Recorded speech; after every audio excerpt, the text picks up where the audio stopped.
My name is Olivia. I'm 40 years old. I've been married to my husband, Michael, who is the same age as me and was my colleague at work for 10 years now. I'm currently in a different branch from my husband, but we used to be in the same department.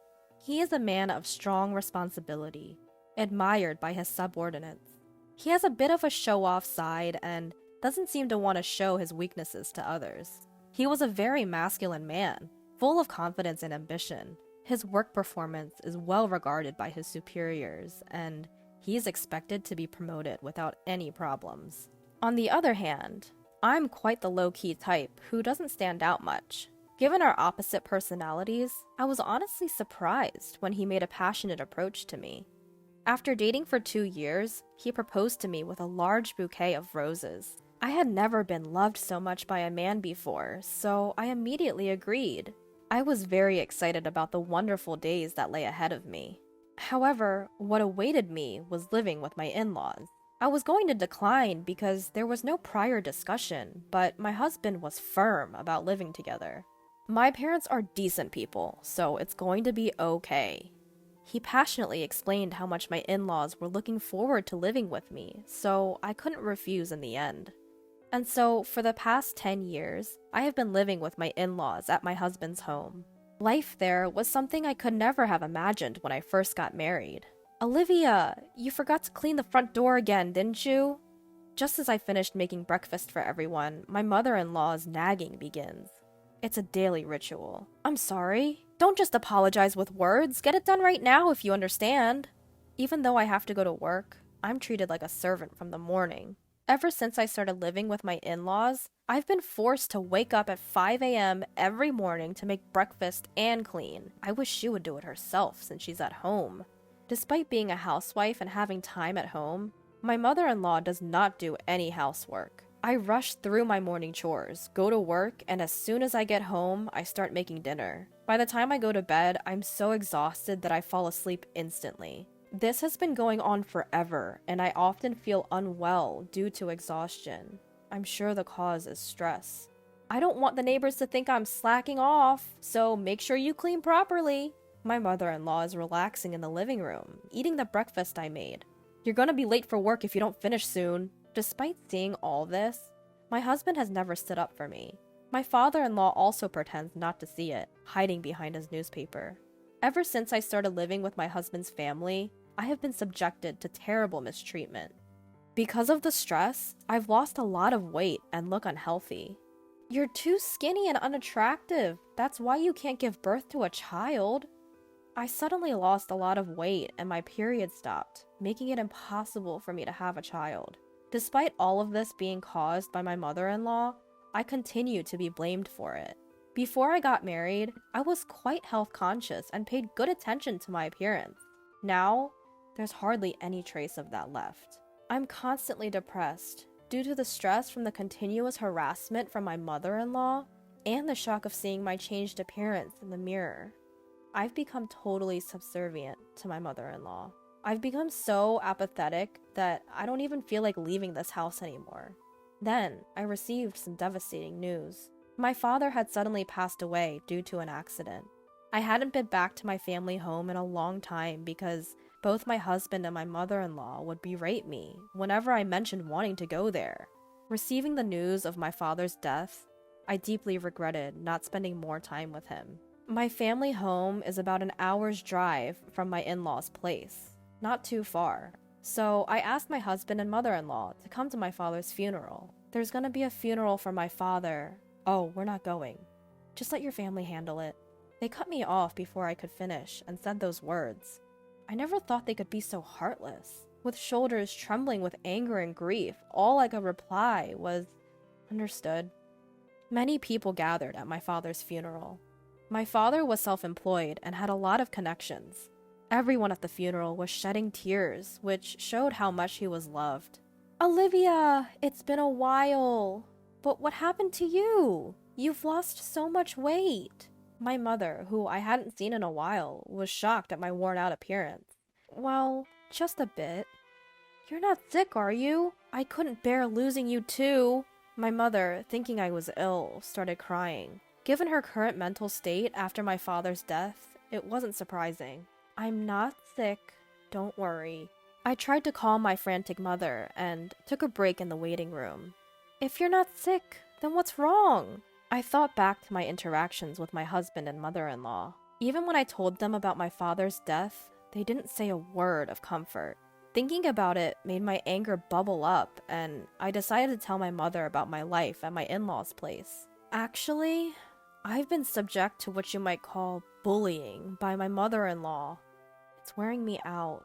As I spoke, looking down, my mother peered into my face with a worried look. I'm relieved you're not sick, but this doesn't make me feel any better.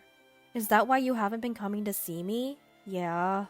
As I nodded, my mother handed me a piece of paper. Take a look at this for yourself. Then think carefully about what to do next. When I looked at the paper my mother had given me, it turned out to be my father's will. My father, being a meticulous man, had left a will just in case something happened. It also mentioned inheritance. Inherit $2 million? That's what it says. You can decide how to use it. I was stunned by the large sum. At the same time, I began to hope that I could end my shared living situation. With this, I can build my own house and get out of my in-laws' place right away. Thanks to the inheritance my father left me, my life seemed to be getting brighter. I returned to my in-laws' home and was doing the household chores as usual. On the days when I have plans, the house tends to be messier than usual. This is probably inevitable since there's no one around to clean. While silently doing the chores, I was thinking about the $2 million I had inherited from my father. Despite my dislike for my mother-in-law, I wanted to stay with my husband, Michael. I decided to honestly discuss the large inheritance and suggest leaving the in-laws' home. There's something I want to talk about. After Michael's parents had gone to bed, I started the conversation when it was just the two of us. Talk? Yeah, about my father. Actually, I've come into an inheritance. Oh? How much? Well, it's $2 million. When I mentioned the amount, Michael was taken aback, perhaps because the figure was far beyond his expectations. Wait, what? That's right, $2 million. Upon grasping what I had said, Michael was overjoyed. He left you that much? That's generous. But about how to use this money, I was about to get to the main point, seeing Michael in a good mood. However, before I could speak, Michael suggested something outrageous. We need to transfer that money to my mom's bank account right away. I didn't understand what Michael meant. It was so absurd that I thought he was joking. No, why? I'm the one who inherited it, so that's not right. As I laughed and responded, Michael slammed the table angrily. What are you talking about? A wife's money belongs to her mother-in-law. It seemed that Michael did not realize he was saying something ridiculous. Seeing his serious expression, I felt scared. I'm sorry, but I don't understand what you're saying. All I wanted to do was suggest building a house for us to live together. But Michael didn't let me speak and tried to claim my inheritance for his mother. I couldn't sleep well that night due to the shock. The next day, while I was making breakfast, Michael and my mother-in-law approached me with angry expressions. Olivia, I heard about it. You inherited $2 million and you said you won't give it to me. Who do you think you are as daughter-in-law? My mother-in-law had already heard about the inheritance from Michael. But I'm the one who inherited it. Stop arguing and transfer it to my parents' account now. A daughter-in-law's money is our money. It seemed that they were determined to get the inheritance by any means. No matter how much I refused, they kept blaming me. As I fell silent, realizing my resistance was futile, Michael showed me a piece of paper. You're getting carried away because you've come into some money. I'm the one who's been supporting you. If you don't change your attitude, it's divorce. The paper was a divorce form. I've already signed it. Take this and go back to your parents' house. If you apologize properly, I might reconsider the divorce. I received the divorce form with Michael's part fully filled in. Staring at the divorce form, my past memories flashed back. I had never been financially supported in this house. I had been paying the same amount of living expenses as Michael, and all the household chores were my responsibility. I hadn't received any help or care. Despite that, they had always looked down on me. In the end, they were even trying to steal my father's money. If I stayed here, I might have felt so pressured that I would give them the inheritance. However, this money is what my father left for me. Being told to go back home, I actually saw it as an opportunity. Holding the already filled out divorce papers, I realized that the decision about my future was in my hands. I resolved to never give my father's inheritance, and I made a decision. I went back home after finishing work that day. I'm home! Welcome back. I had a feeling you would be back soon. My mother welcomed me with a warm smile, despite my exhaustion. My mother's home-cooked meals were laid out on the table. I couldn't remember the last time I ate a meal prepared by someone else. As I took a bite of the warm food, tears welled up in my eyes because of its deliciousness. Did you tell your husband about the inheritance? Yes, and it caused a fuss. I told my mother everything that my husband and my mother-in-law had said to me. At the shocking content, my mother was speechless. The inheritance is yours, and you decide your future. My mother comforted me gently as I cried. After being taken care of at my parents' home for a week, I decided to return to my in-laws' house. Well, I'm off. Take care. I wasn't afraid to go back to that house anymore. I headed back to my in-laws' house with a refreshed feeling. Finally back, huh? Have you reflected on your behavior? As soon as I returned to my in-laws' house, my husband and mother-in-law were waiting for me, arms crossed. Yes, I apologize. Please, let me live in this house again. I offered a superficial apology. Upon hearing this, my mother-in-law grinned. Well then, hand over the inheritance quickly. Actually, the inheritance process is taking a while. I haven't received it yet. It's a complex process, so it might take another 6 months or so. Does it take that long? Well, fine. Both my mother-in-law and husband seemed satisfied, thinking I would hand over the inheritance obediently. However, they kept nagging about me going back to my parents' house for a week. Because you're not doing your duties as a wife, the house is a mess. Clean it up quickly. The in-laws' house was incredibly messy and unhygienic after just a week. It was almost impressive how they could make such a mess in a short time. Understood. The old me would have been deeply upset to see such a state. But now, I didn't care. No matter how much my mother-in-law bullied me or how hard the housework was, it didn't bother me at all. I did the housework as my mother-in-law ordered. It was my mother-in-law's birthday. I'll be going then. Make sure you keep the house clean. My mother-in-law always went on a trip for her birthday. Of course, I wasn't invited. By the way, have you received the inheritance yet? It's supposed to come in today. That's convenient. That $2 million is a present for Mom. Make sure to transfer it to Mom's account before we return. It's just too convenient that my mother-in-law's birthday coincides with the inheritance. My husband was unable to see through my lie. Without answering, I sent off the three of them with a smile, saying, "Take care." As soon as they were out of sight, I started executing my plan. I had been waiting for this day for a long time. They'll be quite surprised when they return from their trip, but that's no longer any of my concern. I quickly packed my things and left my husband's family home. Wow, this is amazing! I was moving my belongings into my new home. Actually, I had built a house with my father's inheritance. I'm so happy to be able to live in such a beautiful house. And I decided to live with my mother from my hometown. I'm truly happy that I don't have to worry about those people anymore. I sank into the plush sofa, feeling content. Today is a celebration of my new home with my mother. We invited a chef to our home and spent a luxurious day. The next evening, I received a call from my husband. What the hell is going on? He probably didn't understand the situation, as all my belongings were gone when he returned home. I won't be coming back there. Goodbye. I tried to hang up without wanting to talk to my husband, but my mother-in-law was yelling on the other side of the phone. What are you doing? Where are you now? I cannot tell you that. You told me to clean the house, so I tidied up my belongings. That's not a funny joke. Plus, you didn't transfer the inheritance. How many times do I have to tell you that the daughter-in-law's money is mine? Huh? I'm single, you know. When I answered that, my yelling mother-in-law suddenly became silent. Single? Well, I'm a divorcee. I was handed a divorce paper, so I submitted it. I'm a stranger to you now. Goodbye. I hung up the phone after saying that. I couldn't stop laughing, imagining my mother-in-law's stunned face on the other side of the phone. I feel very relieved to be unrelated to that family now. After that, I received numerous calls from my ex-husband. When I had some free time, I purposely picked up the phone and ignored the abuses from my ex-husband and ex-mother-in-law. I thoroughly recorded all those calls. I decided to consult the police with those recordings. Harassment from an ex-husband is not uncommon. We'll give a warning before it gets dangerous. Thankfully, the police responded immediately and went to warn my ex-husband's family. For my ex-family-in-law who care about their public image, just having the police come would be enough damage.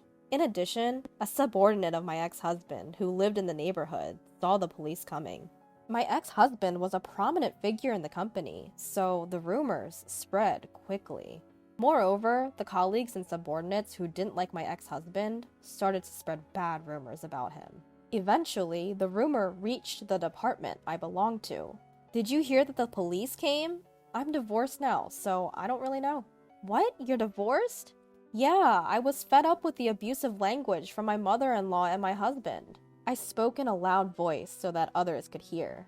The rumor-loving employees spread the rumor even more. It didn't take long for the rumor to reach my ex-husband's boss. You've been getting a lot of bad rumors. Huh? What are you talking about? I hate men who can't cherish their wives. Moreover, with such bad rumors circulating, it'll harm our reputation, so I've decided to transfer you.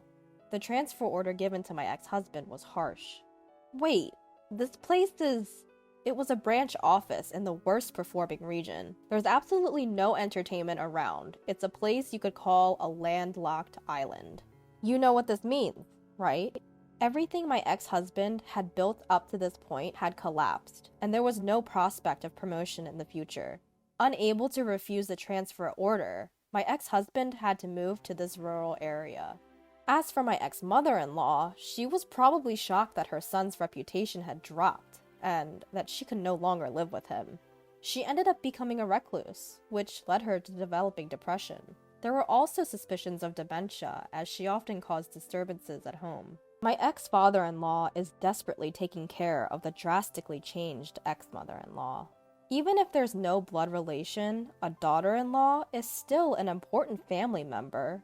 What happened to my former in-laws was simply karma for the harassment they continued to inflict upon me. Now, I'm living happily with my mother.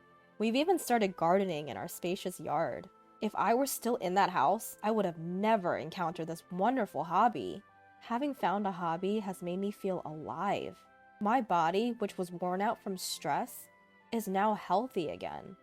I'm so happy that I could cut ties with my former in-laws.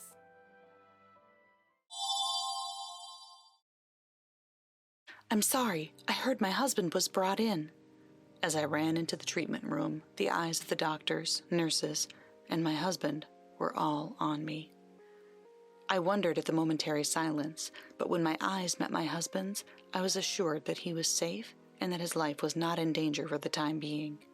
But the next moment was outrageous. My name is Tanya. I'm a 30-year-old nurse. My husband, Steve, is 2 years older than me and a government employee. Unlike my previous boyfriends, I was attracted to him because of his seriousness. I don't know if it's because of my profession as a nurse or my nature, but I don't have a hard time serving others, and I am happy when people depend on me. Hence, helping out my boyfriend, lending him money, and such things were a daily occurrence. Even though I knew in my head that I shouldn't do it, I would do it when I was asked to.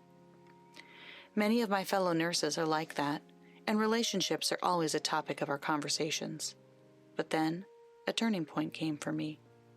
I met my husband at a blind date with fellow nurses. He seemed quiet and serious.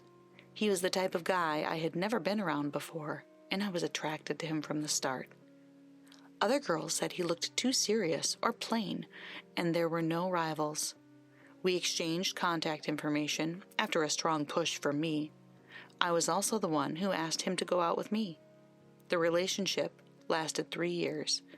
It's been a smooth relationship with no conflict or betrayals. Many relationships break up after a few months, and it would have been better if the relationship had lasted a year, but with Steve it had lasted 3 years. I said to him, "Well, things are going to continue to go well. Shall we get married?" He proposed to me, and we got married. My husband had little dating experience, and his hobbies were reading and playing games at home. He was someone who rarely went out, but he was a bookworm and never ran out of topics to talk about. He is not a fan of the outdoors, but he seems to have a lot of gaming buddies, and we often play games while talking online. He says that since he started dating me, he has had more opportunities to go out. He was interested in it just because he didn't have anyone to go to, and he enjoys it wherever we go. My in-laws are a bit far away, about a 2-hour drive. I have the impression that my in-laws are gentle people. But Steve is the youngest of 3 siblings, and his in-laws are quite elderly, so we don't get to see them often. After meeting them at the wedding and the wedding ceremony, we only went to greet them once, at New Year's. We exchanged mid-year and year-end gifts, and I do call them, but I work nights, so our hours don't match, and I don't get a chance to talk to them very often. My husband and I go out somewhere when our days off coincide, and we do our share of the household chores. I thought we were doing well. However, it was about 3 months ago that I sensed something was wrong with my husband. When I came home after work, he was asleep on the sofa. A beer can was lying on the table. "You'll catch a cold," I said to him. He looked at me sleepily, rubbing his eyes. "Isn't it unusual for you to be sleeping here and drinking beer?" I asked. "I was at an online drinking party with my gaming buddies.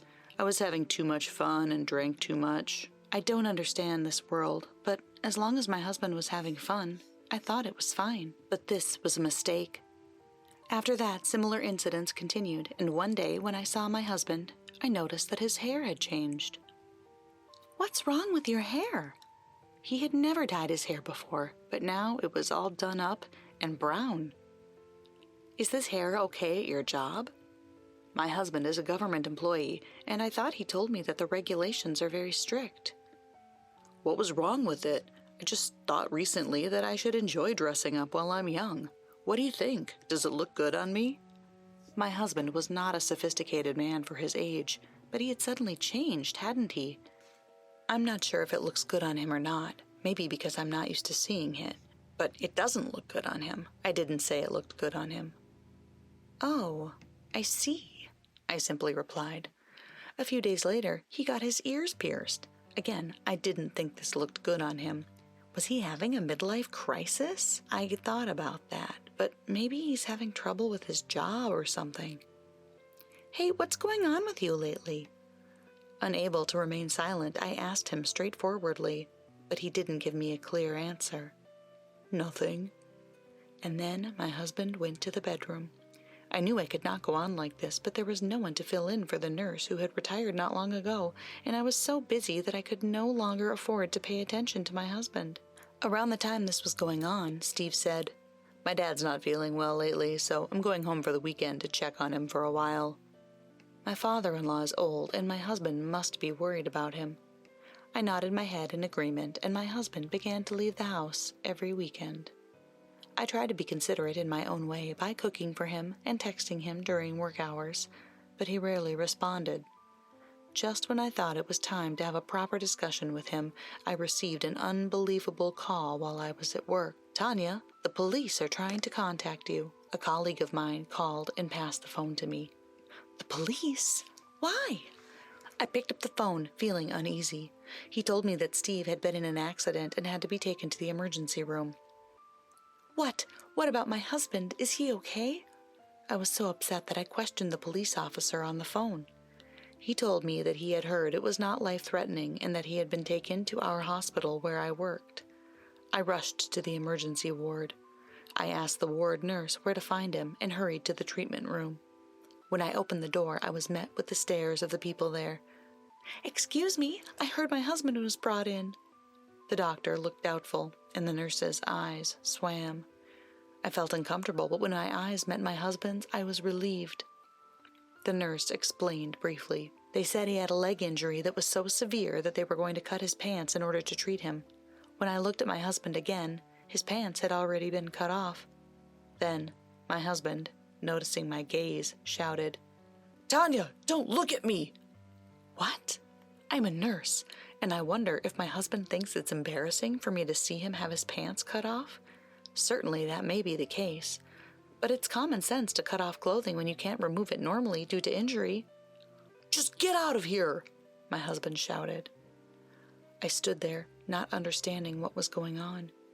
Even though my husband screamed, the hands of the doctors and nurses did not stop rushing to treat him. It was only natural. If I listened to every word they said, it might take too much time and stall the procedure. Suddenly, something extraordinary grabs my attention. "What is that?" I muttered to myself. On the inside of my husband's thigh was a tattoo. The injury being treated was on his left leg, while the tattoo was on his right leg. Fortunately, the right leg did not appear to be damaged, and the eye was drawn to the leg that had been injured. Scrawled onto the inside of my husband's thigh is someone's name. It seems to be a woman's name. Yasmin. Who? My husband continued to be shocked by my words, but I got out of there once the procedure continued. I talked to a fellow nurse in the emergency ward who told me that apparently my husband had not been brought in alone. She said she thought it was a couple who was married or dating because he was brought in with a woman his own age who had been in the accident with him. When he checked the name of the woman who was transported with him, her first name is Yasmin. It matches the name on the tattoo. Does this mean they were having an affair? I kept asking myself. My coworker said she had brown hair and pierced ears and also had a tattoo with his name on it. It didn't add up. I asked the nurse who treated the woman, and she told me that my husband's name was also tattooed on her inner thigh. I think it's safe to say they are having an affair. But what kind of nerve does a woman have to have the name of her cheating partner tattooed on her body? I can only think that she must be unstable. As I was thinking this, I remembered the call from the police. The police first called my mother and father-in-law's house, but my in-laws cannot drive, so they asked where I worked and called me. This means that my in-laws must be worried. So I called their house, and my father-in-law answered, "Is Steve gonna be all right?" He was worried, so I told him that Steve had been in an accident and had been taken to the hospital, but was not in life-threatening condition. My father-in-law's voice told me he was clearly relieved. So I asked him, "By the way, Dad, have you been feeling better?" My father-in-law said he had no idea what I was talking about. I clarified, "Because Steve said you were not feeling well and he's been gone every weekend. He said he was taking care of you." I had no idea. It was all a lie.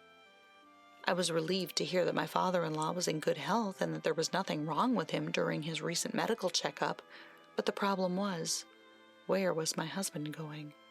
If it wasn't to my in-laws' house, then it must have been to the place where he was having the affair. But I had no proof.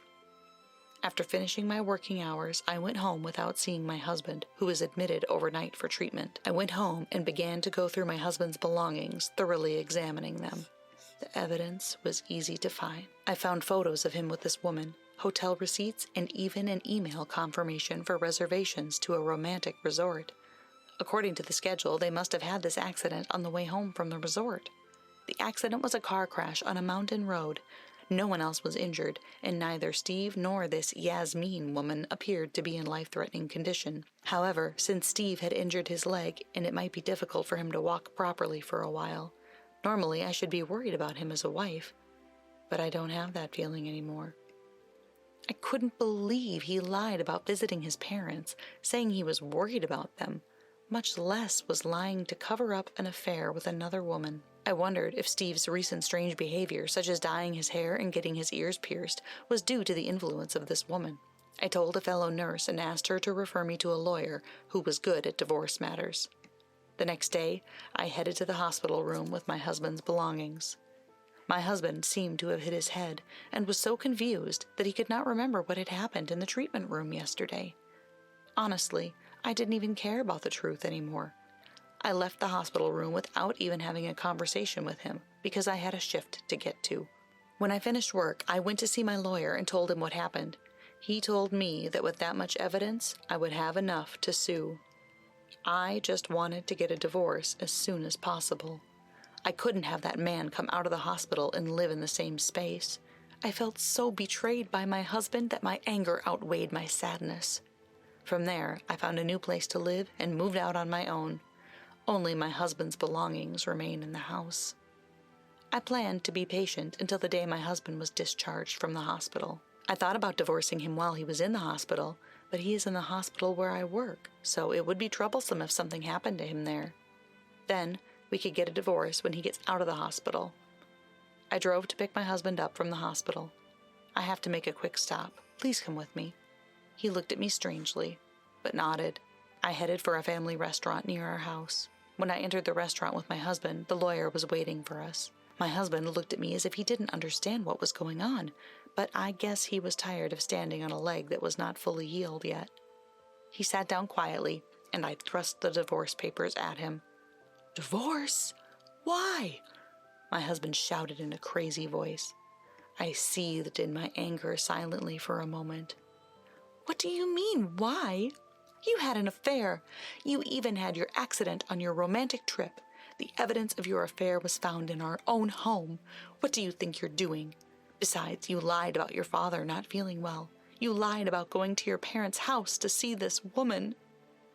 My husband's face turned pale. "You think I am naive?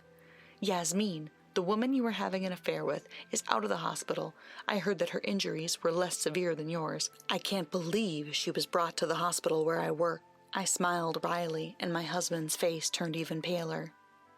"You will pay for the anguish you've caused me." I handed him the divorce papers and a pen. My husband did not take the pen. "Is it only your leg that's injured, or have you lost the use of your hand as well?" I sarcastically said to him, and he finally picked up the pen. But he wouldn't sign. He only stared at the paper. "Why don't you sign it? Are you scared at the idea of starting over? You think this was just some game?" My husband froze, as if I had hit the nail on the head. I gave him a cold stare. "You're kidding, right? I can't be with my husband with the cheater's name tattooed right on his body." He looked at me in surprise. What? What are you talking about?" He may have been trying to deceive me, but I was unmoved. "You really don't remember? I was there when you were rushed to the emergency room. You were yelling at me not to look." Then my husband's face changed color. "Sound familiar? I saw the tattoo on the inside of your thigh, too. But what kind of a man tattoos his mistress's name on his body? Even if we didn't get divorced, do you think you can hide it from me?" My husband was slack-jawed. "No, that's not it," he said. I could only sigh at the sight of my husband. "Dyed hair, pierced ears, and tattoos, and with the name of the person you cheated on your wife with? At least do it after you get divorced." While Steve was in the hospital, I actually met Yasmin face to face. I didn't go out of my way to see her or anything. We just bumped into one another. She was lost in the hospital, looking for the gift shop, and she asked me for directions. "The gift shop is just around the corner. Oh, and you're Yasmin, right?" "My husband is Steve," I said, as she checked my nameplate, turned pale, and left at a speed that was hard to believe for an injured person. "Please don't run in the hospital," I called after her. I think she was more embarrassed than I was. She probably heard from Steve that I worked here, but she probably never thought she would run into me at such a big hospital. Quite the stroke of luck. Seeing how my husband said he would rather start over with me than with someone he was supposedly loved enough to get a tattoo, I asked my Steve if he had been dumped by Yasmin. Steve didn't think I would ever find out, and apparently would rather suffer and stay married to me rather than have me file for alimony. I can't believe he thought he wouldn't get caught with her name tattooed on his body, and breaking up with him wouldn't erase the fact that he cheated on her, though. Nurses have a high rate of attracting the wrong kind of men. I'd been the same way, but when I married Steve, I thought he was a serious man and that he wouldn't betray me. And then he was stupid enough to get a tattoo of the person he cheated on me with, which is the worst thing ever. I'm so blind. I'll leave the rest to the attorneys, and I hope I never see him again." The lawyer looked at me and nodded. "I've moved out, so you'll have to get a cab or whatever to get home on your own. Bye." My husband looked at me with a pitiful face, his mouth agape. He would probably be crippled until his leg wound healed, but he deserved it. After that, I was divorced without incident. I also got alimony. Thanks to that, Steve was left broke and bankrupt. To his surprise, he found out that Yasmin was married to a colleague from his office, and they had actually found out by chance that he and her husband were online game buddies. Of course, Yasmin's husband filed a claim for alimony against her as well. I heard that Steve had to quit his job, and the rumors just keep on spreading. But I got the alimony paid, and I don't care if Steve quits his job or not. After the divorce was finalized, my former in-laws contacted me, but they were furious when I politely explained the situation. They apologized to me and said they would never let Steve hurt me again. This time, the word spread among my fellow nurses, but they all laughed it off, and I am still laughing my way through it. Now, I live alone, and I'm free to do whatever I want.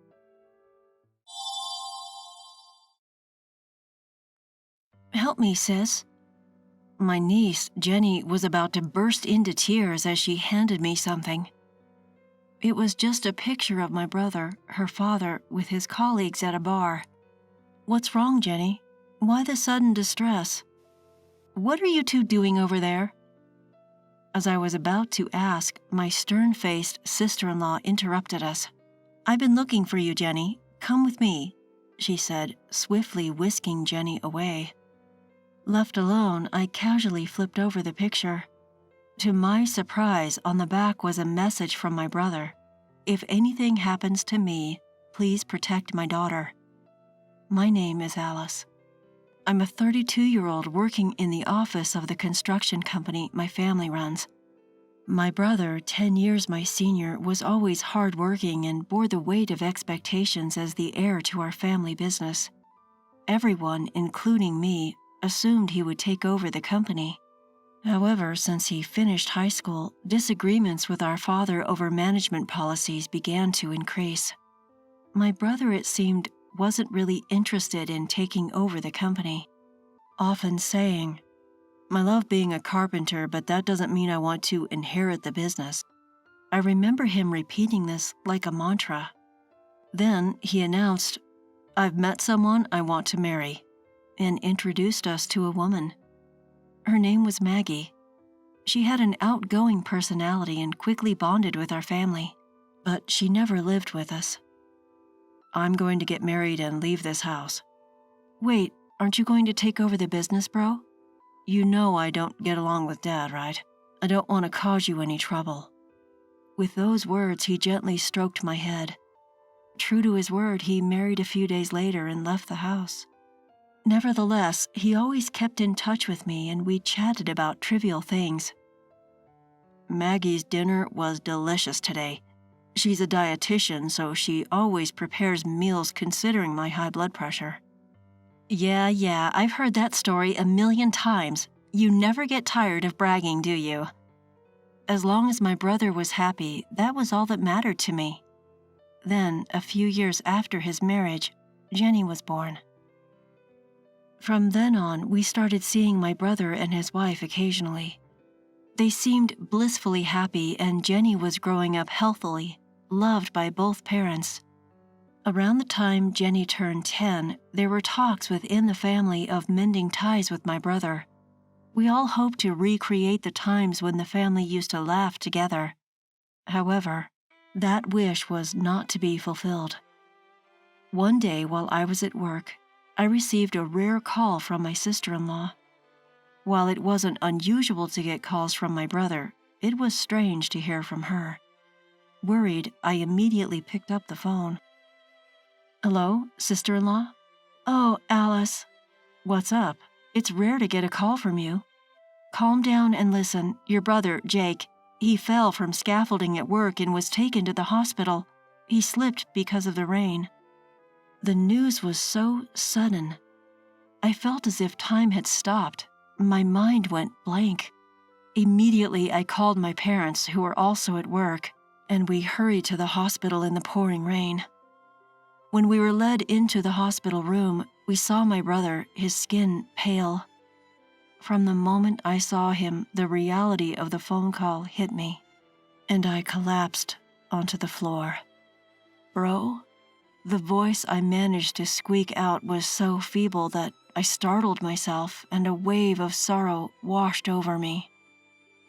At the bedside, my brother's wife was bawling unabashedly, like the heroine of a tragic tale. Her wailing was so intense that it made me hold back my tears and just stare at her, but I felt a strange unease about her behavior. Then Jenny, standing next to her, was looking down, her face pale, not shedding a tear but trembling as if she were terrified of something. "Jenny, are you okay?" It seemed like the shock of her father's death had made her unable to respond to my question. After the wake for my brother at our home, as the relatives were lost in their grief, I found myself quietly shedding tears in a deserted corner of the porch. The photo in the memorial portrait seemed to be a recent one. My brother looked a little worn out, but his expression was peaceful. I wonder if my brother lived a happy life. As I thought about this, an image of Jenny came to my mind. The last time we talked, my brother, who loved his daughter dearly, happily told me about how often he took her to amusement parks and zoos. Jenny must be struggling after losing her father. Thinking about my niece's feelings, I felt tears well up again, but then I heard a familiar voice calling out to me. "Sis." It was Jenny, her eyes brimming with tears. "Jenny, what's wrong?" I wiped my tears and asked her, trying to keep my composure. "Sis, help me. I think I might be next." "Eh?" As I was about to ask her to repeat what she had said, she handed me something while biting her lip. "Dad said if anything happens, I want you to give this to Alice." My brother said that? It was a brown envelope. It seemed a little worn, probably because she had been holding on to it for a while. "It's actually..." Just then, I heard a cold voice behind me saying, "What are you doing?" I was startled and turned around to see my brother's wife, Maggie, with a stern look on her face. "I've been looking for you." "Mama!" Maggie grabbed Jenny's arm and, before I could stop her, quickly whisked her away. Maggie had always been very friendly and kind, but she was behaving very differently now. It's natural given her husband just passed away, but Jenny's behavior was also a bit strange. Left behind, when I looked at what was inside the envelope, it was an ordinary photograph. It looked like it could have been taken at a social gathering. In it, my brother was smiling alongside several of his work colleagues. I decided to flip the photo over. On the back it read, "If anything happens to me, I want you to protect my daughter," in my brother's slightly angular handwriting. I was taken aback, speechless and just staring in surprise. I think Jenny was asking for help. This photo might be related. I decided to call a friend who was a police officer and arranged to meet him the next day. Normally, the funeral would have been conducted the day after the wake, but the crematorium was not available due to a certain day of the week, so we had a day off. This extra day allowed me to uncover the truth behind my brother's death.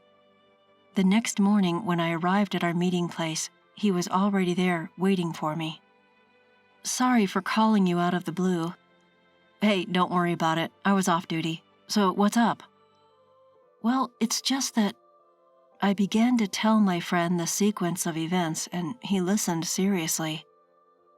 From a cop's perspective, we can't act on this with just the evidence we have." "I see. I'm sorry I can't be of more help, but remember, I'm always here to lend an ear if you need it." "Yeah, thanks. Just talking about it helps me sort things out." Even after parting ways with my friend, I was still pondering over the photo that Jenny had handed me. No matter how many times I looked at it, the meaning of this photo and my brother's message remained a mystery. What else can I do to find a clue? I don't understand from this message alone. I might learn something if I ask Jenny directly, but I feel like my sister-in-law might interfere again. Just then, an idea popped into my head. Maybe I can find something if I look at my brother's belongings. Unable to stay still, I quickly went to my sister-in-law's house. "I'm sorry for bothering you when you're busy. I'm just worried about you and Jenny. Thank you for coming all the way. Jenny is in her room, but let's leave her be for now. She's feeling down since her father passed away." As she said that, she invited me into the living room. She was always tidy and the house was always well kept, but today it felt rather bleak. Oh, there's nothing of my brothers here, and the family photo that was here the last time I visited. There was nothing to suggest that my brother had been here. Desperate to find anything left behind by my brother, I scanned the room. Maggie brought me some tea and homemade pickles. What caught my eye was a light purple bracelet like a rosary on Maggie's wrist. It didn't seem to match her or my brother's taste, and I felt a sense of discomfort as I thanked her for the tea and tasted the pickles. "Wow, it's so salty. These pickles are really salty, aren't they?" I quickly gulped down my tea to wash down the extreme saltiness of the pickles, but Maggie just tilted her head, saying, "Really? I don't think so." Maggie, a dietitian, made delicious meals that my brother looked forward to so much that he would rush home from work. It was clearly strange for something she made. Could it be that she was feeding my hypertensive brother this salty food? Since I arrived at Maggie's house, I've been feeling an indescribable discomfort. I began to worry about Jenny. "I'd like to talk to Jenny. She's in her room, right?" Just as I stood up and was about to head towards Jenny's room, "No, I won't let you see her." "What? Why?" "I'm sorry, but you should leave. I'm busy preparing for the funeral." Maggie grabbed my wrist, pushed me out into the hallway, and threw me out of the house. Despite visiting the house, I was unable to find any clues. As I looked up at the sky, wondering what to do, Jenny poked her head out of a second-floor window. She put her index finger to her lips in a quiet gesture and threw something at me. It was a small key, wrapped in a cute memo paper. "The key to the shed. Hide it under the potted plant after you use it," the note read. When I silently showed a thumbs up to Jenny, she silently nodded and gently closed the window. I went to the backyard to avoid my sister-in-law and used the key I received to open the shed. Inside, it was packed with my brother's belongings. Among them, I found a diary. Jake was a diligent person and had been recording his daily events in a diary since he lived at home. There was something unbelievable written in there. The seasoning of the food had become heavy, and even when he pointed it out, she said, "Leave it to me, I'm a dietitian," and he couldn't get her to take it seriously. His health had been declining recently.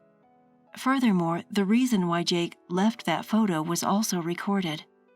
I'll never forgive this. The next day, many people, including relatives and Jake's colleagues, gathered at the funeral. When Maggie took the microphone to give the bereavement address, I stood up and stopped her. "I have something I want you all to hear." "Oh, Alice? What's wrong?" Ignoring Maggie, who was surprised by my sudden action, I stepped out in front of the family. Jake's death wasn't an accident. The hall was in an uproar at my words, and Maggie had a very stern look on her face. "What are you talking about? My husband slipped off the scaffold at work and fell." I showed everyone Jake's diary. "Everything is written here. My sister-in-law, who is usually good at cooking, started making heavily seasoned dishes, and Jake's health started to deteriorate. It's strange, isn't it, Maggie, to not only serve salty pickles and soup to Jake, who has high blood pressure, every day, but also to insist that he eat everything without leaving any?" "I don't know anything about that. I was careful with his meals every day." Ignoring Maggie, who seemed to be playing innocent, I pulled out another piece of evidence. "This is a photo that Jake left for me. At first, I didn't know what it meant, but when I visited your house yesterday, I understood. The person in this photo is wearing a bracelet that matches the light purple bead bracelet you are wearing."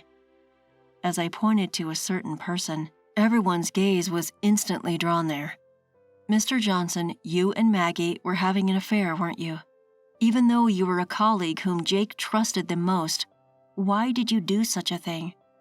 As the hall began to stir, Maggie glared at me with a stern expression, and the man looked pale and nervous.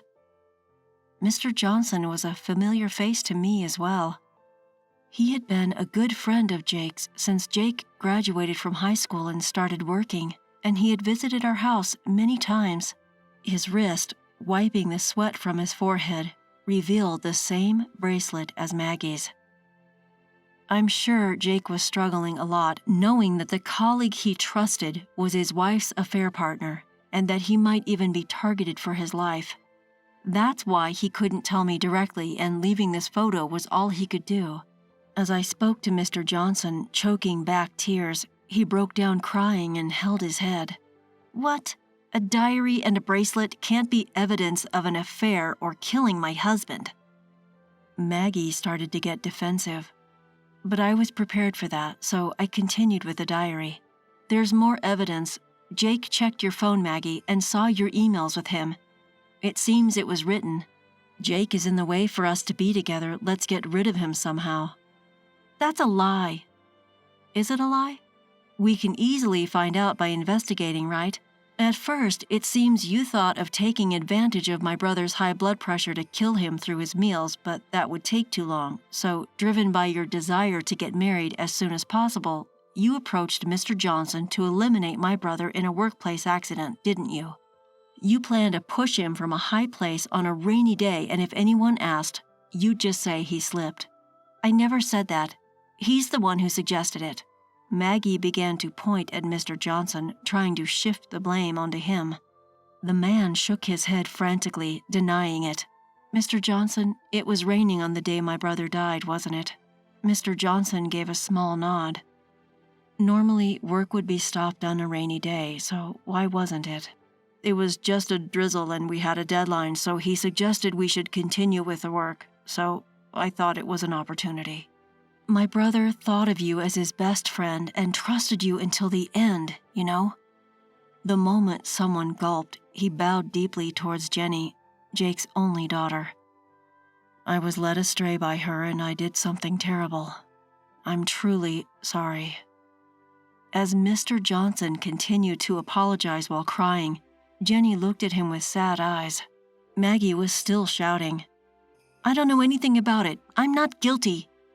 Even at this point, you'll submit the incriminating emails to the police, right? When Mr. Johnson offered his phone, it seemed she finally gave up.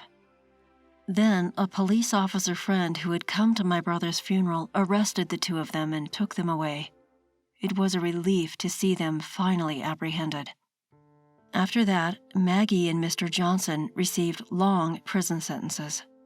Thanks to the lawyer I hired, Jenny was able to receive $100,000 from a system called Victims' Compensation Program, which is designed to help the bereaved families of victims recover a peaceful life as soon as possible. Jenny was in shock from the incident and lost her spirits for a while, but I adopted her as my child and she has started to show more smiles. I decided to pour a lot of love into this child, in place of my brother.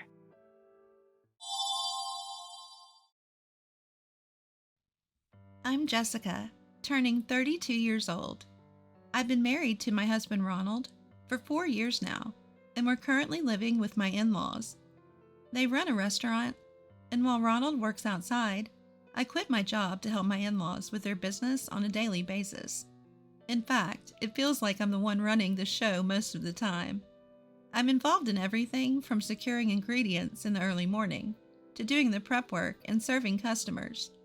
Working late into the night, my fatigue started to accumulate. But my in-laws never let me rest, and I'm out working almost every day. The regular customers even started to worry about me. One day, my younger brother James announced that he was getting married to his longtime girlfriend Sarah. Although they're still young, they're both mature, and my parents have accepted them. It felt like they were already part of the family, so I was thrilled as if it were my own wedding. The invitation to the wedding is still to come, but they asked me to attend, and of course I told them I would. But there's a problem. It's whether my in-laws will allow it. Since I'm technically an employee, I thought I might have some paid time off, so I decided to negotiate for 3 days off. Excuse me, can I talk to you for a moment? After closing the restaurant and finishing the final check, I approached my relaxed in-laws at home. Ronald, who had just returned from work, was there too. What's up? The three of them looked at me as if I was an intruder, and Ronald asked with a big sigh. This atmosphere is suffocating for me. I have my brother's wedding in 2 months. I'd like to take about 3 days off for it. Huh? You think you're in a position to take time off? My mother-in-law glared at me with a devilish look as soon as she heard that I wanted to take a break. Despite feeling intimidated, I mustered up the courage to nod. I should have some paid time off left, right? I've never used it. I'd like to use it. So you want to take time off and still get paid? But if I don't, you wouldn't let me take my regular days off if I took time off this month, right? How cheeky. Let her take time off. It's not a big deal. The already tense atmosphere seemed to get worse, but then Ronald, my husband, tried to calm my mother-in-law down. I was surprised that my husband took my side, and I looked at him with wide eyes. Then he was grinning at my mother-in-law. Perhaps sensing his mood, my mother-in-law also gave a wry smile, and then she easily agreed. I wasn't sure what was going on, but I was happy to get the time off and felt like jumping for joy on the spot. On the day before the wedding, I prepared to stay at my parents' house for 3 days and left early in the morning. My in-laws and husband were still asleep, so I just left a note saying I was leaving. Then I drove to my parents' house. It's not too far from my in-laws' house to my parents' house. It's about an hour's drive. I was excited to see my parents, whom I hadn't seen in about 4 years. I'm home! Having left my in-laws' house early in the morning, I arrived at my parents' home earlier than planned. Even though I knew my parents would be awake, I tried to enter the house as quietly as possible. As soon as I stepped inside, the faint smell of breakfast tickled my nose. Oh, you're early! My mother popped her head out from the living room, spotted me, and immediately rushed over. Yeah, I left there early. I left my suitcase by the entrance, took off my shoes, and stepped further into the house. My mother, clearly delighted, took my hand and led me to the living room. Seeing her face filled me with a warm feeling of truly being home. Upon entering the living room, I found my father already awake, and my younger brother James, sitting at the dining table. As soon as they confirmed my return, both of their faces lit up with joy. After all, it had been 4 years. I was overjoyed to see my family again. After that, the 4 of us gathered around the table and had a long chat. James talked about his girlfriend, what kind of wedding they were planning. Seeing James' love-struck expression while he talked about her made me feel warm inside. I was asked about my in-laws' house, but I felt that it wasn't a happy topic to discuss at such a joyful time, so I deliberately chose not to share anything with my family. The following day, the wedding ceremony took place. James's bride was stunningly beautiful, and the ceremony was so lovely that I was almost moved to tears. After successfully going through the whole day of the wedding ceremony and reception, we returned home. Despite the fun we had, we were quite tired and soon fell asleep. The next day, even though I was supposed to return to my in-laws' house, the joy of meeting my family after such a long time, and the desire to spend more time with my new sister-in-law, made me wish to stay one more day. I knew my in-laws and my husband Ronald wouldn't be okay with this. But it was a time of celebration, and I thought they might let it slide just for one more day. So with the thought of enjoying more family time, I decided to take a chance and call my mother-in-law. To be honest, I was scared. I didn't know what she would say or if she would even agree. I distanced myself from my family to make the call, and for a moment I just stared at the phone, but eventually I dialed her number. After a few rings, I heard my mother-in-law's voice. Hello? When are you planning on coming back? You better come back soon. The first thing I heard was a clearly irritated voice. Could I stay at my parents' house for just one more day? Despite feeling uncomfortable with my mother-in-law's words, I timidly asked her. My mother-in-law sighed heavily after hearing my words and went silent for a while. That silence felt unbearably long to me. Just as I was thinking that it was impossible and I should start preparing to return, I heard a snicker from my mother-in-law over the phone. "You really only think about yourself, don't you? You don't have to come back ever again." What? I was speechless at her unexpected words. Then my mother-in-law, still laughing, said, "Why don't you just divorce Ronald? We don't need a useless daughter-in-law like you.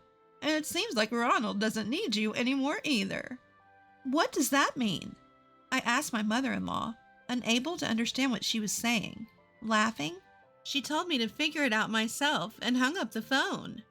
I wondered if she really meant what she said, and as I looked at my disconnected phone, I decided to contact my husband, Ronald. "Hello, what's up?" Judging from Ronald's voice, it seemed nothing unusual had happened. "I'm sorry for interrupting your work. I just called your mom and asked if I could stay at my parents' house for one more day." "What did my mom say?" "She said I don't have to come back, and she also said we should get a divorce. She said you don't need me anymore." I told Ronald honestly what his mother had said when he asked me. I couldn't believe he would think such a thing. I thought his mother must have said those words lightly out of irritation because I wasn't coming back. However, Ronald fell silent for a while after I spoke and then sighed heavily.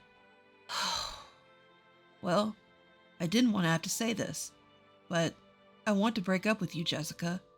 What? His unexpected words left me in shock, as if time had stopped. We've been married for 4 years, and it's not like I hadn't felt that our love was gone. But I had put up with Ronald's parents to preserve our life together. Why? I asked, trying to hide my agitation, to know why he felt that way. My hand was trembling, and my heart was pounding. Depending on his reasons, it might be possible to fix things. If there was something wrong with me, I could change. Even if the love was gone, I still wanted to be with Ronald. I prayed from the bottom of my heart that Ronald's words would be something we could fix. "The thing is, there's someone else I like." Oh, it's over. Anyone would know that hearing the word "someone else" from Ronald meant our relationship couldn't continue. "Well, that's it then." Ronald hung up before I could respond. I stood still, unable to do anything, not even cry. What's wrong? After what seemed like a long time, my mother came over with a worried look on her face. When I looked at her, I saw my father peering in from a little behind her. "No, it's nothing." The divorce wasn't final, and I didn't think it was appropriate to discuss it on such a happy day, so I tried to put on a smile so my parents wouldn't suspect anything. My mother seemed to sense something was off, but she didn't say anything more. After that, I spent a fun time not thinking about what my mother-in-law or Ronald had said, partly because my brother and his wife had come over. Rather, it felt like I was forcefully putting on a happy facade. My parents, my brother, and his wife all went out, laughed a lot, and talked a lot. I might have been desperately clinging to everyone, not wanting to be alone. My brother and his wife seemed to suspect something was up. "Jessica, are you going back tomorrow?" We all went to a cafe, and while our parents were ordering, my brother and his wife and I sat at a table. Well, I honestly didn't know if I could go back. That's why I couldn't answer right away. "Are you okay? You seem to be faking your cheerfulness today." "Yeah, it's odd, isn't it?" I knew my younger brother and his wife occasionally gave me worried glances. That's why I can't deny it. "Is something wrong?" My younger brother has always been kind. Whenever I'm feeling down or anxious, he's quick to notice and offer words of comfort. To outsiders, it might seem like he's a big fan of his older sister. "Nothing's wrong," I reply, forcing a smile. But James and his wife keep staring at me. I feel uncomfortable under their gaze, as if they could see right through me. "What's with the staring contest?" At that moment, our parents returned to the table with drinks. Perhaps they find our behavior amusing, as they both wear gentle smiles. Taking this as a cue, James and his wife break their gaze from me, assuring our mother that everything's fine, and the conversation picks up again on a different topic. But the lively atmosphere quickly fades. Suddenly, the ringing of my cell phone emanates from my purse. I pull out my phone, and there on the screen is the name of my mother-in-law. When I don't answer right away, everyone falls silent and turns their attention to me. It's from my mother-in-law. I'll step outside for a bit. Why not talk here? Why do you need to go outside? As I attempted to rise from my seat, my mother took hold of my hand, restraining me from standing up. Her face did not reflect the gentle mother I knew, but displayed a stern expression instead. All right. Hello? As soon as I answer the phone, my mother-in-law's laughter rings out. So, Ronald is divorcing you. That's hilarious. Let's talk about this when I get back home tomorrow. Due to our close proximity, my mother-in-law's voice can be heard by my parents. I try to tell her that now is not the time to discuss this, but she doesn't seem to want to stop talking. Good riddance. You've been living your married life blissfully unaware that Ronald was cheating on you. You were never good enough for our family from the start. Oh, I feel so relieved now that you're gone. Ronald said he'll send the divorce papers. So don't bother coming back. We'll send your things later. With that, she hangs up. Cheating? I froze on the spot, phone in hand. I was shocked when I heard he had someone else, but to learn that he was cheating on me, it's devastating. What was the point of all the time I spent trying to please my in-laws and my husband? As I ponder this, I can't stop the tears from flowing. Jessica. My parents and James's couple probably heard everything. My mother-in-law's voice is too loud, so even at the lowest volume, anyone close by can hear her. I can't make any excuses or show a smile, so I just look down. What just happened? My father's quiet, low voice echoes. As I try to hold back my flowing tears, my mother hands me a handkerchief. I accept it and press it to my eyes, the faint scent of my mother's perfume reaching my nose, further stirring my emotions and causing my tears to flow even more. I thought I heard something about cheating. I can tell the atmosphere has instantly frozen over. I don't dare look at their faces, but I can imagine their expressions of shock. The day after my younger brother and his wife got married, his older sister announced her divorce. I'm sure everyone was stunned. As I was thinking about this, I felt a warm hand placed on my head. Slowly lifting my face, I followed the edge to see my mother, her expression teetering on the edge of tears, looking at me. Don't cry. You've done well. You haven't been home for 4 years. After this, she shared everything she knew with me. Apparently, she had been worried about me not coming home once since my marriage. She had called my in-laws, asked her friends to visit my in-laws' store to gather information. She had heard about how I was severely worn out, and how the customers secretly talked about how my in-laws were treating me. During her calls, she was told harsh things like, "She's not here right now," or "Your daughter's incompetent." When my mother told my father about how I was being treated, he also seemed to have considered bringing me back home once, but they decided to wait until I asked for help. I had no idea my parents knew everything. I was so embarrassed. I couldn't even look at them. What awful treatment! What's that about? My brother's wife, hearing the story from my mother, was quietly angry. Her face flushed red. I thought you looked worn out. But, so that's what it was about, Jessica. You don't need to go back there. Let's get some alimony and split. That's right. No more crying. But just getting the alimony and leaving feels wrong, right? We need to make them understand how much Jessica suffered there. Upon saying this, my sister-in-law showed a defiant smile. When I apologized, saying I didn't need to do anything, and that I was sorry for the situation, my brother told me that I didn't have to apologize, and that he was furious about how I was treated. For some reason, they both left, saying they could handle it. I stood there, dumbfounded by the whirlwind departure of James and his wife. My parents gave me a wry smile and warmly welcomed me to live at home. Several days later, an envelope addressed to me arrived from my in-laws. It contained divorce papers, already signed by my husband. Feeling a sense of sadness, I signed them and submitted them to the city hall the next day. With that, I became officially divorced and single, but an unexpected event occurred the following month. I was looking for a job near my parents' home, but was having difficulty finding one. As I was pondering what to do, my phone rang. The call was from my ex-husband, and when I answered, he seemed very angry. Hey, what the hell have you done? This was the first thing my ex-husband Ronald bellowed when I picked up the call. Before I could figure out what he meant, he shouted again. Since we got divorced, not a single customer has come to my parents' shop. Suppliers are saying they want to end their contracts. It's your fault. My parents are struggling because of you. I had no clue what he was talking about. I couldn't think of anything I had done to cause this.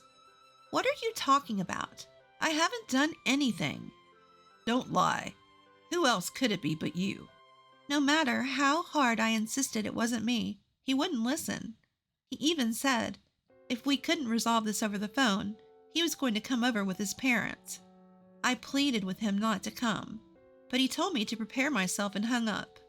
I rushed to my mother and explained the situation. She seemed calm and started making a call. I was getting frustrated at her nonchalance, not knowing what to do. It was just my mother and me at home. I couldn't bear the thought of something happening to her. I had to protect her. I went to the kitchen to look for something that could be used as a weapon, but my mother stopped me. "It's all right," she said, and suggested we calmly wait for Ronald and his parents as she started preparing tea. A few hours later, Ronald and his parents arrived at our house. All three of them were quite angry, glaring at me with intensity. Don't mess around. Without a greeting, my ex-husband Ronald tried to lunge at me, but my father-in-law held him back. I apologize for our sudden visit. My father-in-law gave a polite nod to my mother. In response, she smiled warmly and invited them into the living room. I was terrified to let those people into our home, but I felt like I had no choice but to trust my mother. She served tea to everyone, and despite their continued glares, she asked my in-laws and Ronald to wait a little longer. A silence fell over the five of us. What felt like hours were probably only a few minutes. Not knowing what my mother was thinking made me anxious. Just then, the sound of the intercom echoed through the house, and before my mother could answer, the front door opened and someone walked in. When I turned to look, the door swung open with force, and there stood my younger brother and his wife, both with stern expressions. Ronald and my in-laws were taken aback by their sudden appearance, completely clueless about what was going to happen. I was just as confused, not knowing what to expect. Sorry to keep you waiting. My brother, wearing a suit, took a deep breath and sat next to me, followed by his wife. What's this? Bringing out your little brother? Ronald snorted dismissively, shooting a condescending glance at my brother. My mother informed me of your visit, so I hurriedly prepared for this. You wouldn't believe how long I've been waiting for this moment. With that, my brother placed an envelope on the table and started pulling out several documents, among which were some photographs. Curious, I peered over and saw the topmost paper labeled Investigation Report. Ronald, you've been having an affair, haven't you? At my brother's words, Ronald's eyes widened in shock. But my brother didn't stop there.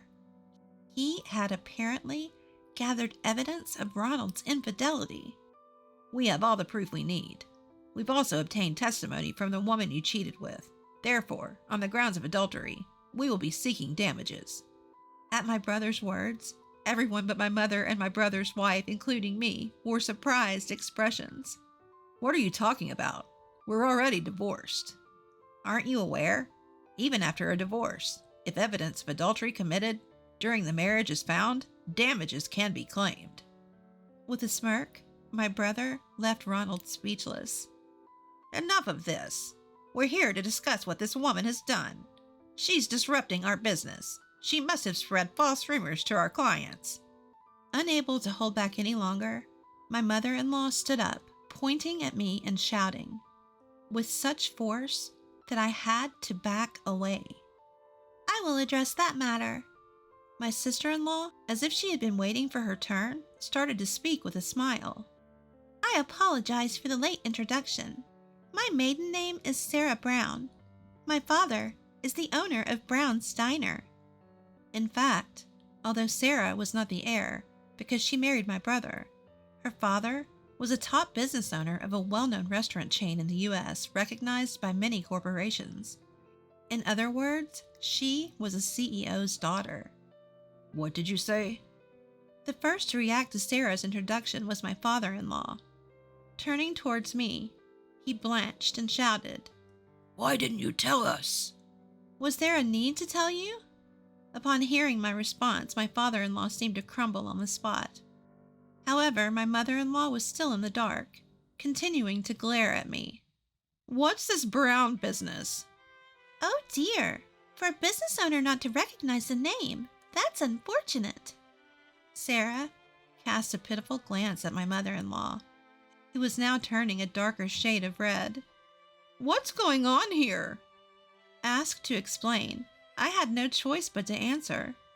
I owe a lot to Sarah's father. He introduced me to suppliers and taught me how to manage the business. Without him, I wouldn't be able to survive in the restaurant industry. Upon hearing this, my mother-in-law finally seemed to understand and sat down drained of all of her energy. I've done some research. It seems that you, Jessica, were the one managing the business all this time. The good reputation with customers, all thanks to you. Even the suppliers were willing to work with us because of you. Without you, they see no reason to continue. Sarah continued to speak, grinning from ear to ear. According to her, just days after I stopped coming in, our regular customers said there was no point in coming if I wasn't there, and they stopped showing up. The same went for the suppliers. They had been willing to work with us because I was there, but they didn't want to deal with my in-laws' restaurant without me, and so they withdrew.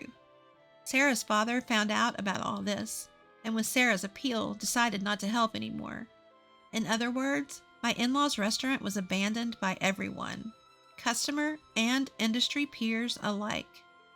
If only you had appreciated Jessica, none of this would have happened. Sarah's face was full of joy as she chuckled to herself. I shuddered at the thought of what happens when you anger Sarah. My in-laws were speechless, but my ex-husband wasn't ready to give up. He continued to shake as he looked over the documents, and then threw them on the floor and turned to me. This is all your fault, he shouted, attempting to strike me, but my brother stepped in. Are you still not done?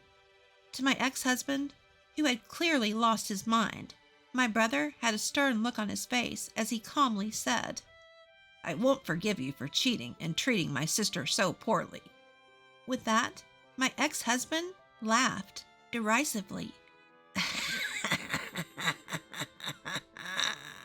What can you do? Have you forgotten? I was your brother-in-law, even if only for a short time. With that, my brother took out a business card he had hidden in his breast pocket and showed it to my ex-husband. The card indicated that my brother was a lawyer. He was affiliated with a well-known law firm, usually dealing with criminal cases, but occasionally he would represent people troubled by issues like infidelity. Seeing the card, my ex-husband realized he had lost and quietly sat down. I think we're done here. Please leave. My mother spoke to my exhausted in-laws and ex-husband, standing them up and ushering them out of the house. Then she said to me, Well done. Later, I found out from a friendly local restaurant owner, who had been kind to me during my marriage to my ex-husband, that my in-laws were unable to continue running their restaurant and had to shut down almost immediately. My ex-husband had been exposed for his infidelity at work. His reputation had fallen, and he had been forced to resign in disgrace.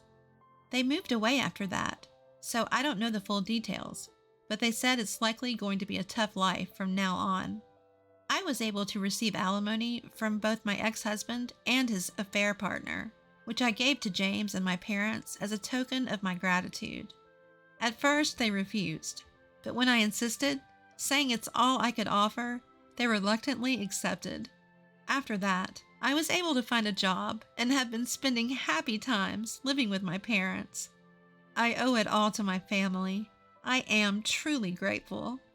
I don't know how long it will take, but I plan to return the favor to my parents, James, and his wife in due time.